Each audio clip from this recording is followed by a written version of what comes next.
Cracking the Code of the Presence Paradox, written and read by Bobby Cobb.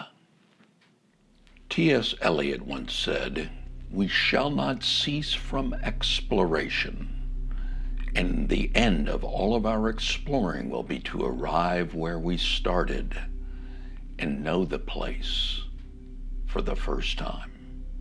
In the Tao Te Ching, perhaps the holiest of Chinese holy books, Lao Tzu begins, "The way that can be named is not the eternal way," letting us know that we are about to read a book, 82 chapters in all, using words to talk about things that are vastly beyond words. And to understand what he's suggesting here, we need merely think of these truly awe-inspiring moments to recognize there are some things that you simply cannot put into words. For we know the majesty of that moment cannot be expressed in words. In fact, trying to bring the formless into form is truly a fool's errand. In fact, think back at a truly awe-inspiring moment that you've experienced, and either imagine or remember if you had somebody who was trying to talk about it, and see if you did not intuitively understand that this experience is something best experienced unfiltered. Lao Tzu goes on in the Tao, saying the nameless is the boundary of heaven and earth, while the named is the mother of all creation. This is to say that all that is, the universe, the one song, when viewed through our senses that create our perceived reality, gets passed through filters of perception and is changed subtly and invisibly through this process of observation. It helps to understand this when we recognize the perceived reality is expressed through duality. This is a limitation of our language as it's currently structured. Our brain primarily processes information in one of two ways. The most common is deletion. It's estimated that in any given moment, we could be aware of roughly 11 million data points. I have no idea who's counting these up or whether or not that's actually accurate or not. If you Google it, you'll see that's the low end of the range. Many people estimate that it's closer to 40 or 50 million data points in each and every moment, every second, that we could, in theory, be aware of. And consciously, though, we can only hold roughly about 5 or 8 items in conscious awareness. This means, obviously, that we delete a lot. Just imagine you're about to go to the grocery store and people, friends, family, whomever, start shouting you things that they need. "Hey, we're low on milk, and get some buns. We might do a little bit of a cookout later. Oh, and we need sugar and coffee and cream for tomorrow morning. And while you're there, go ahead and get some cinnamon rolls. And check on the gas and see how we're doing. Oh, and get some of those disposable wipes for the trip." You're starting to get the idea here, right? It doesn't take too long before wisdom is going to whisper in your ear that perhaps a list might be a good idea. There's 10,000 items at the grocery store, and you're on a mission for about 20 of them. For all intents and purposes, the other 99 plus 100 items are merely deleted. The second most common way that we process is through association. Association requires exploring similarities and differences. You probably remember going through your initial training in this process when you were in school. It was an exercise that often started with compare and contrast. And it's necessary for understanding, right? I mean, we can only grasp the concept of inside if we have an understanding of what outside is. Although they are somewhat different, they are connected at the hip like Siamese twins. And it goes on. Tall reveals short, fat defines thin, darkness surrenders to light. We're conditioned to look for good, better, and best. Our brains are awesome at sorting, associating, and recognizing patterns.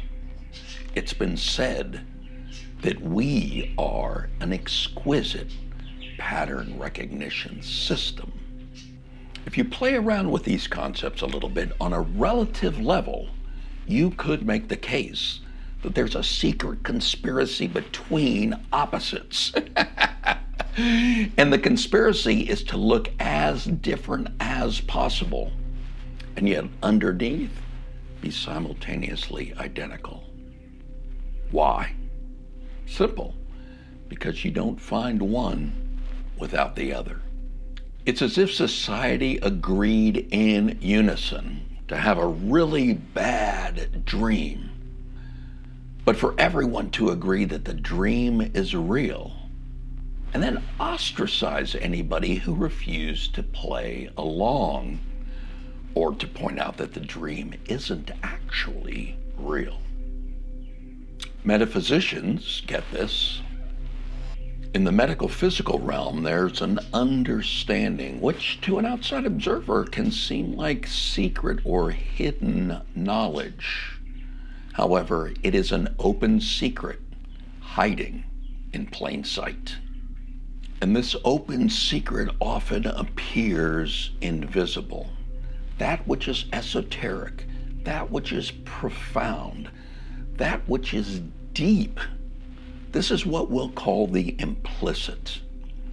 Implicit can be defined as what is implied, but not obvious. What is obvious, on the other hand, and out in the open, we'll call explicit.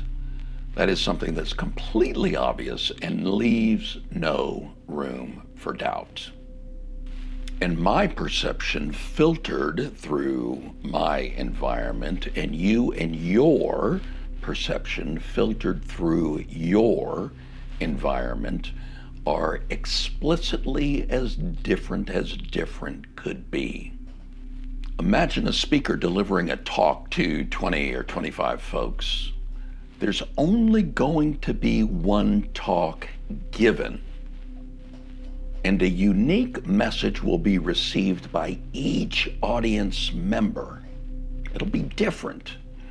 Each listener has a unique set of filters through which the message must pass to be heard. The processes are identical, even though the results are dramatically disparate. One person's profound life-changing message can be another person's boring waste of time. A review of a presentation or of a movie or of an event in many ways tells us a lot more about the filters that the message had to pass through, that the experience had to pass through, as it does about the message itself. Think about waves in the ocean for just a moment. The process through which waves are created is the same all over the world. Yet each beach's waves are somewhat different. The water is the same. Chemically, in fact, it's exactly the same. Yet each wave is unique. They flow, they crest, they crash onto the beach, and then ebb back into the oneness of all that is. But it doesn't stop there. Focus on a particular spot, a particular break, and watch the waves. Are they all the same? Well, yes and no. It's the same water going over the same coral, landing on the same beach, simultaneously explicitly different and implicitly identical. Not the same or different, but rather the same and different. Now, it's obvious that you are not doing the waves, you're not creating that waves, but think about it for a second, and for that matter, neither is the ocean. Rather, the waves are being done. The ocean in that moment is waving. Just as trees are fruiting, bushes are flowering.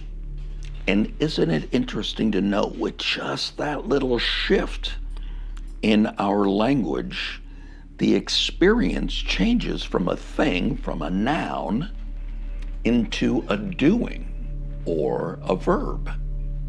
And that little shift to nominalization or denominalization, turning something into a noun or a verb, is a linguistic small hinge that swings a really big door.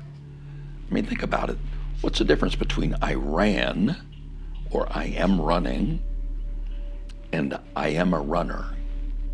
How about the difference between last night I got drunk versus I am a drunk? A very small shift happens when we decide not to associate something to ourselves at the level of identity. This is the presence paradox. A paradox is a seemingly absurd or apparently self-contradictory statement or proposition that when we look into it a little bit more, when we investigate it, we may find it to be both well-formed and true. For example, you can imagine somebody who is a worked-up executive and hearing about them, for example, ironically, the only thing that allowed Ginger to get re-engaged in her career was taking time to shun it completely and totally. She had to completely check out in order to re-engage. Those are things that on the surface don't seem to make logical sense. We can't really wrap our mind around it, but experientially, it can make all the sense in the world. I recently had a hypnosis session that involved a client who presented with a fear of death. And in talking about that, we began the logical exploration of where the fear had originated, and that was immediately shut down and short-circuited. The client had been attempting to solve this problem with other professionals, and ultimately she decided, I might as well go ahead and try hypnosis. Might as well, she rationalized. At this point, I've got nothing else to lose. This is why if you ask virtually any hypnotist, they'll tell you this is a common way that we end up getting clients, and is also the reason that we're often known as the therapist of last resort. Now, this particular client is a powerful member of her community. She's held in very high esteem, and she is ruthless at protecting her reputation. Detractors experience a very swift and aggressive retribution. She's very heavily invested in the way that people think of her. And as we continued the exploration, it quickly turned out that her fear had nothing to do with dying. Her fear was that once she was dead, that she could no longer be in control of the narrative, and people would be free to say whatever they wanted to say about her without consequence. This left way too much to chance for our control freak. Because we typically cannot remember when we were born, most people's first recallable memory tends to be around 2.5 or 3 years old or older. And because there is a beginning to our story, our narrative, and a time that we understand existed before our narrative began, it's logical to assume that when we die, we're going to be locked up in a safety deposit box of darkness forever. And this makes total sense if and when we over-identify with the body-mind. And we do that from shifting our understanding of the body-mind from something that we have to something that we are. We associate with that at our level of identity.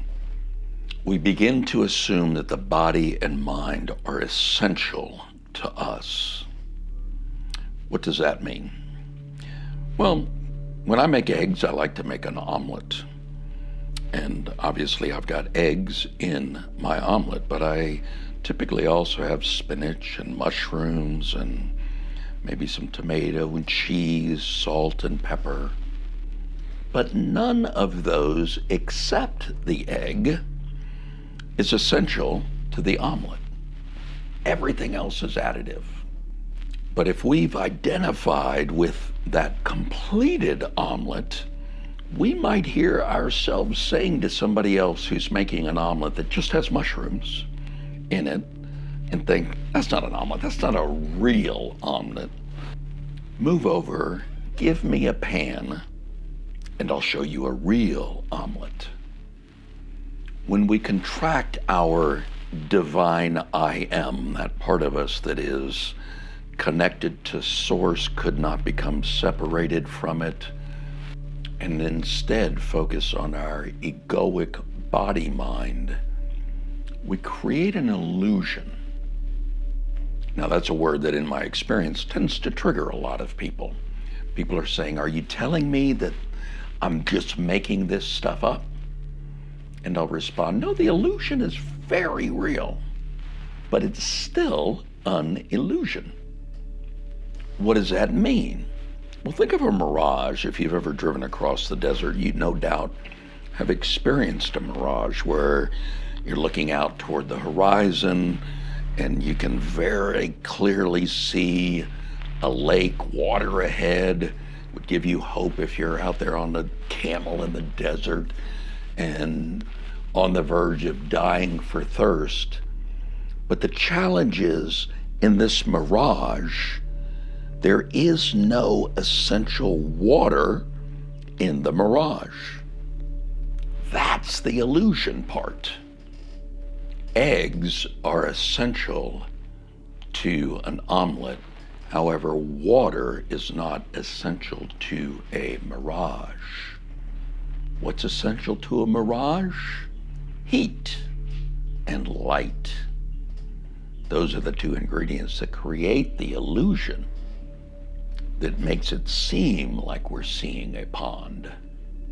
This mistaken worldview, when we associate with the contracted body-mind as opposed to the expansive divine I am, depends on a false notion of what is oneself. It's not necessarily false. Rather, it's merely too limiting. When clients use the phrase, I am with me, I am a dad, I am a doctor, I am a good friend, I am a valuable member of our community, my typical response is yes, and so much more. Neuroscience, which are the folks that study the brain, the mind, the chemical reaction, the neural network, all of the things that make thinking and experiencing possible, are exploring almost on a daily basis what they call the hard problem of consciousness. And if you want to explore this, I can assure you from experience, this is a really yummy rabbit hole to go down. The hard problem exists because what scientists believe is primary, what is essential, what has to exist before something else can exist. Now, the reason that we have the hard problem seems to be the false notion of ourselves, at least as far as I can understand it. Science, we know throughout history, has been filled with invalid assumptions. Before Galileo, the understanding of the universe was that the Earth was at the center, and everything revolved around Earth. Now, while this isn't true, and it never was, it was the agreed understanding up until about the 1500s. But Galileo, when he pointed this out, was imprisoned and was threatened with death for disagreeing with the approved narrative. It was the ultimate and original cancel culture. If you're operating from the belief that the sun orbits the Earth, you're going to have a fundamental misunderstanding of the way the universe works, for which no amount of adjusting can compensate. Galileo was merely attempting to explain to the church the reason their astronomy was flawed was that it was built on a false assumption. The same is true of the Black Plague. If you are trying to cure a disease which you believe is caused by bad smells, miasmas, your strategy might be to follow the lesson of the little nursery rhyme. Pocket full of posies, ring around the rosy, only to get the similar result, which, if you recall from the nursery rhyme, is ashes, ashes. From all the burning bodies, we all fall down, die. A lovely little ditty to be teaching our children, isn't it? The goal of exploring the hard problem of consciousness is struggling to understand how we have consciousness and where do we get it from. The question they are trying to answer is, how does consciousness arise? This leads to wondering if perhaps dogs have like a slimmed down version of consciousness. Not as good as ours, of course, because we're the best. We were created in God's image and we were given dominion over the animals. But they're working on the assumption that presumes matter is primary. We are something that has other things. And notice what happens if we flip the switch as Galileo did. Witness as a clearer view is revealed. As we grow to understand that consciousness or awareness or God or universal intelligence or source, whatever happens to be the label of your choice, as we begin to understand source is primary, a new understanding is revealed, and suddenly our understanding seems a little bit less paradoxical. What if instead of thinking of awareness as something that we have, we consider awareness to be the space inside of which all things occur? In other words, awareness comes first because it is only through awareness that these ideas, concepts, and things are known. It's the space through which all things are known. And from there, is it much of a stretch to consider that it is also of which all things are made? The challenge is the perceived reality is verbally structured, and yet words trip us up. It is paradoxical that the more that we attempt to explain these concepts, these matters, the more muddled, oftentimes, they become. This can be a little bit more intuitive if we view it through the filter of an orgasm. Let's talk orgasms. Imagine that you're trying to explain an orgasm to somebody that's never had one.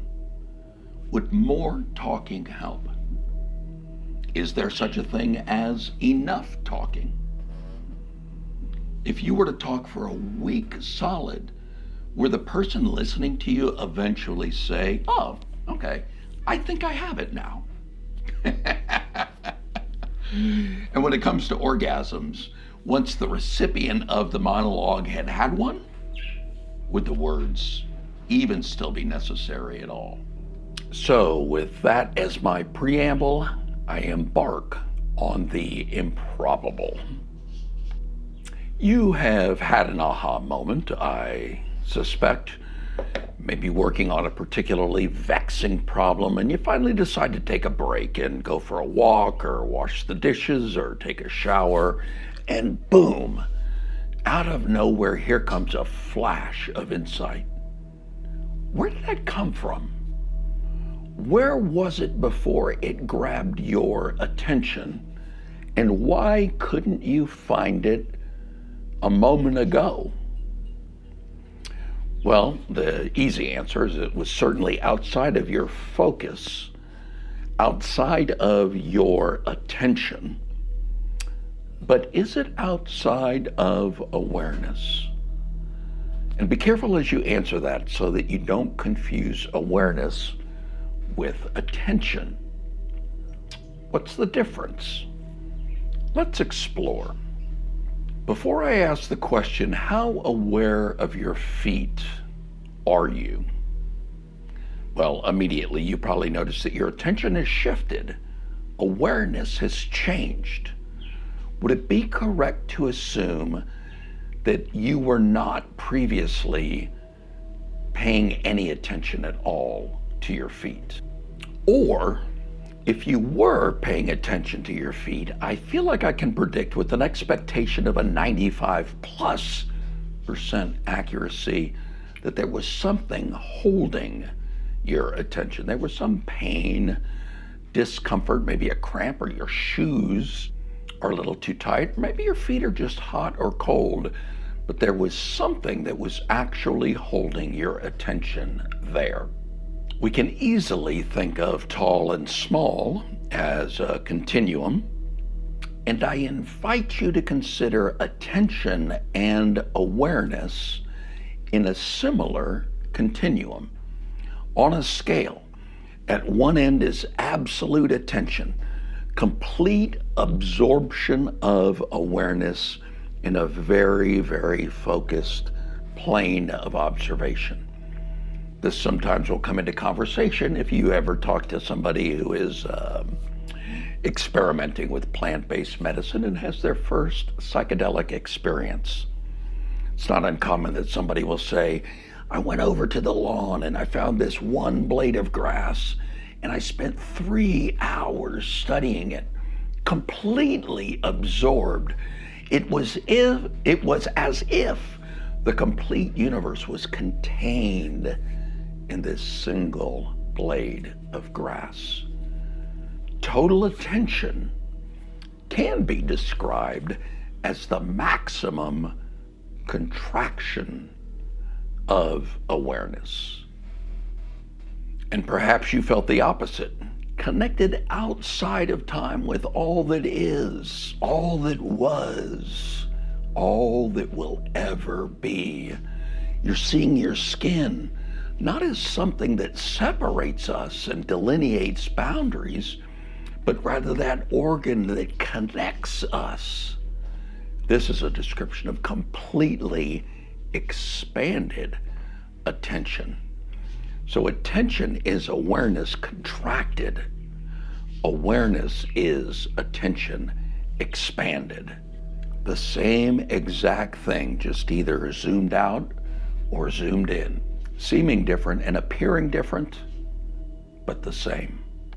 They seem different. In fact, one of them seems like a very, very focused spotlight, even a laser beam, while the other is more like a floodlight. The spotlight is what we call conscious attention or focused awareness.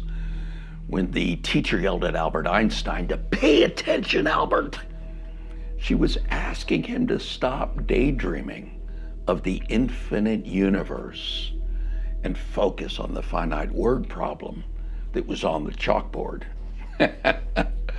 Thankfully, apparently, he was a little bit too lost in thought to hear. We have been conditioned to use our spotlight.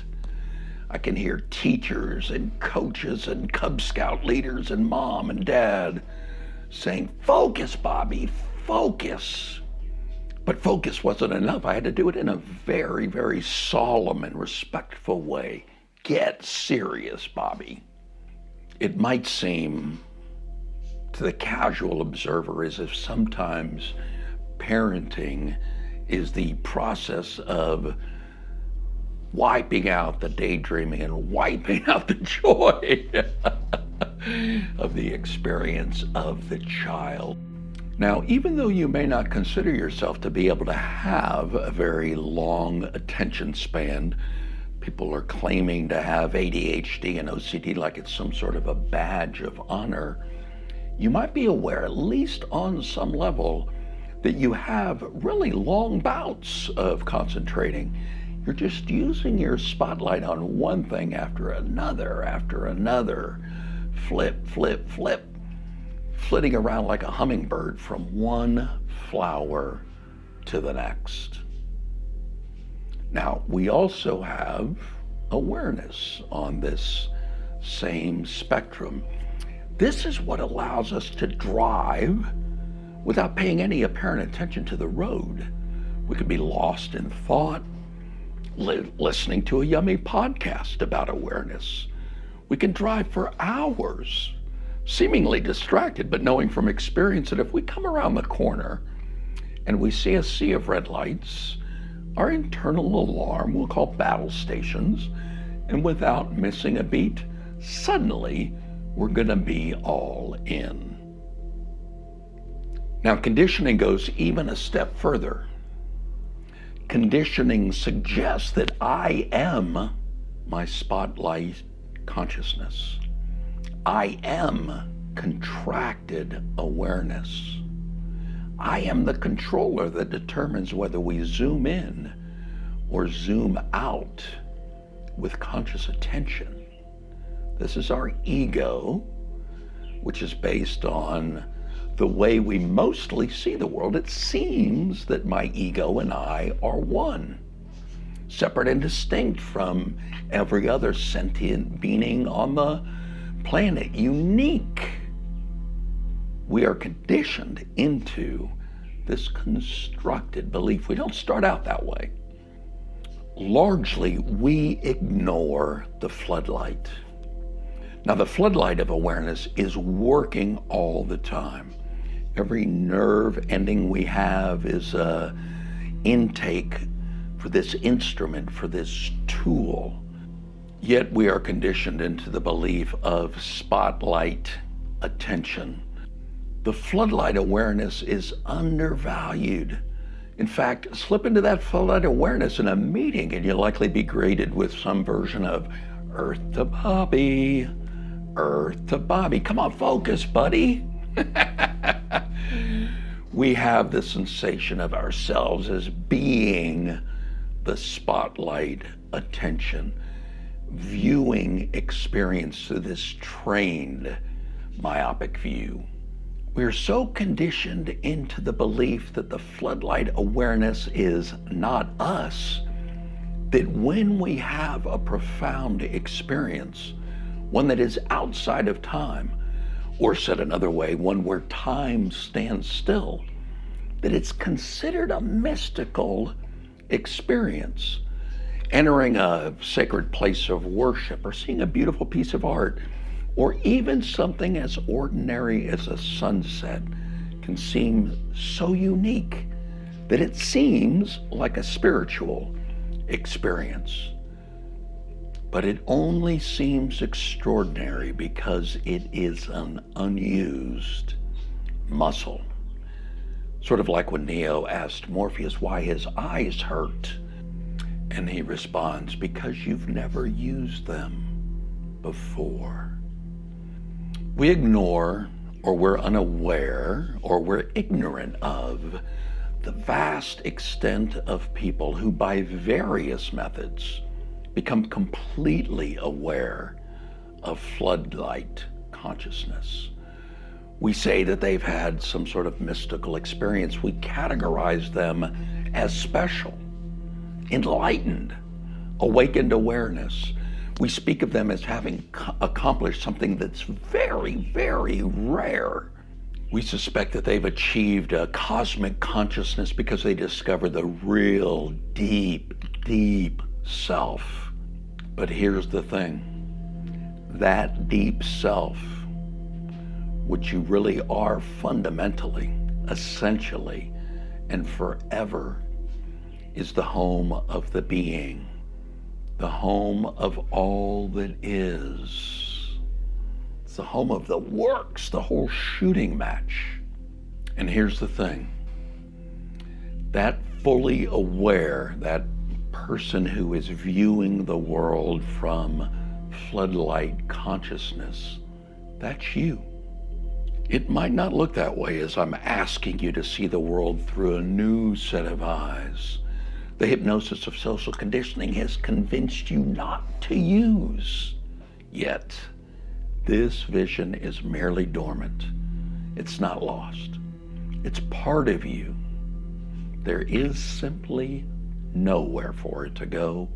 It cannot be lost. Just as the sun and the stars seem to have this infinite amount of rays, the ocean of consciousness takes many forms. Just as through the assistance of some plant-based medicine, the constricted and limited attention can suddenly see the whole universe in a single blade of grass or a drop of water.